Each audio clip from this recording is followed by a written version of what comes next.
2026 football বিশ্বকাপ মাঠে গড়াতে আর দিন 20 সময় বাকি।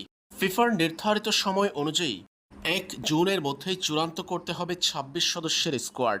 অন্যান্য দলগুলো বিশ্বকাপের স্কোয়াড ঘোষণার দিনক্ষণ জানালেও আর্জেন্টাইন ফুটবল অ্যাসোসিয়েশন এএফএ এতদিন বিশ্বকাপের স্কোয়াড ঘোষণার চূড়ান্ত দিনক্ষণ প্রকাশ করেনি।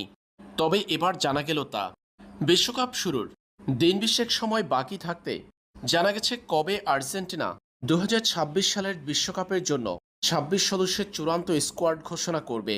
কদিন আগে ফিফার নির্ধারিত নিয়ম অনুযায়ী 55 জনের প্রাথমিক তালিকা জানিয়েছিল আর্জেন্টিনা। একাধিক আর্জেন্টাইন সংবাদ মাধ্যমের তথ্য বলছে সেই 55 জন থেকে 20 জনকে বাদ দিয়েছেন লিওনেল স্কালোনি। তালিকা ছোট করে এনেছেন আর্জেন্টিনার বিশ্বকাপ জয়ী এই কোচ। 20 জনকে বাদ দেওয়ার পর আর্জেন্টিনার প্রাথমিক স্কোয়াড এখন 35 জনের। আর এই 35 জন থেকেই 26 সদস্যের চূড়ান্ত স্কোয়াড করবেন আর্জেন্টাইন কোচ লিওনেল স্কালোনি। আর্জেন্টিনার একাধিক সংবাদ মাধ্যমের তথ্য বলছে আগামী 28 মে কিংবা 29 মে বিশ্বকাপের জন্য 26 সদস্যের চূড়ান্ত স্কোয়াড ঘোষণা করবে Argentine football association AFA. Lionel Scaloni 28 কিংবা 29 মে এই স্কোয়াড দিবেন।